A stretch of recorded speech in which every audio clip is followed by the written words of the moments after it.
मध्य प्रदेश के मुख्यमंत्री निवास स्थित समत्व भवन में मध्य प्रदेश जन अभियान परिषद के द्वारा संचालित माटी गणेश सिद्ध गणेश अभियान का शुभारंभ किया गया है। इस अवसर पर मध्य प्रदेश के मुख्यमंत्री डॉक्टर मोहन यादव ने जन अभियान परिषद के पदाधिकारियों से कहा कि भगवान गणेश, नवरात्रि में मां दुर्गा और दीपावली पर्व पर महालक्ष्मी की प्रतिमाएं भी मिट्टी से ही निर्मित हो सके, इसके लिए जागरूकता अभियान भी चलाया जाए। उन्होंने कहा कि मिट्टी की प्रतिमाएं मिट्टी में ही समाहित हो जाती है, इससे पर्यावरण को कोई भी नुकसान नहीं होता है। वहीं मुख्यमंत्री यादव ने कहा कि इस अभियान का उद्देश्य पर्यावरण संरक्षण को बढ़ावा देना और गणेश चतुर्थी पर्व पर जन जन को पवित्र माटी और गौ माता के गोबर से निर्मित गणेश प्रतिमाओं के उपयोग को प्रोत्साहित करना है, ताकि जल स्रोतों की स्वच्छता बनी रहे और प्राकृतिक संतुलन भी अक्षुण्ण रहे। मुख्यमंत्री डॉक्टर यादव ने अभियान में निहित संकल्पना पर केंद्रित एक सचित्र पोस्टर का विमोचन भी किया और कहा कि परिषद के द्वारा पर्यावरण संरक्षण की नवाचारी पहल करते हुए माटी गणेश सिद्ध गणेश अभियान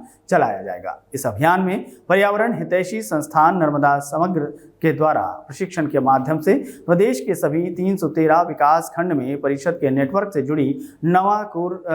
सखियों के प्रशिक्षित किया जाएगा। वहीं प्रशिक्षित सखियों के द्वारा पर्यावरण संरक्षण के उद्देश्य से अपने ग्रामों में स्थानीय महिलाओं को प्रेरित प्रशिक्षित कर मिट्टी की 10 लाख गणेश प्रतिमाओं की घर घर स्थापना कराई जाएगी। इस अभियान का लक्ष्य 10 लाख गणेश प्रतिमाओं का निर्माण कर 25 लाख लोगों की सहभागिता सुनिश्चित करना है। हम जानते हैं खंडवा शहर में इस बार पीओपी की मूर्तियां बनाना, उनका विक्रय करना, उस पर प्रतिबंध लगाया गया है। इसके तहत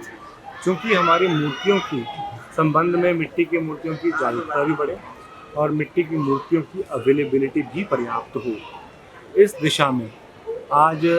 ज़िला पंचायत, नगर निगम और हमारा स्पेशली NRLM के माध्यम से आज एक वर्कशॉप रखी गई है। इस वर्कशॉप का उद्देश्य ये है कि आज दिन भर स्कूली बच्चे यहाँ पर बारी बारी आते रहेंगे बैचेस में। मिट्टी के गणेश किस प्रकार से बनाते हैं वो स्वयं अपने हाथ से बनाकर सीखेंगे। मिट्टी से गणपति बनाने के लिए कार्यशाला रखी गई थी। इसमें मंशा ये है कि हम लोग जो प्रतिवर्ष प्लास्टिक और पेरिस की मूर्तियाँ को हम अपने घरों में विराजमान करते हैं, तो कहीं ना कहीं उससे पर्यावरण को नुकसान पहुँचाते हैं। तो हम उस नुकसान से बचने के लिए, हमारे पर्यावरण को बचाने के लिए आज यहाँ पर मिट्टी की मूर्ति बच्चों से बनवाई गई है और कलेक्टर सर ने, विधायक जी ने, मैंने स्वयं ने यहाँ मूर्तियों का निर्माण किया है। तो आने वाले समय में हम एक पर्यावरण को बचाने के लिए पहल शुरू की गई है, इसमें कि हम मिट्टी की मूर्ति बनाएं और मिट्टी की मूर्ति का ही अपने घरों में स्थापना करें, जिससे कि हम पर्यावरण को बचा सकते हैं और अपनी आस्था को भी हम बचा सकते हैं। क्योंकि आप देखिए कि जब प्लास्टिक और पेरिस की मूर्तियाँ बनती हैं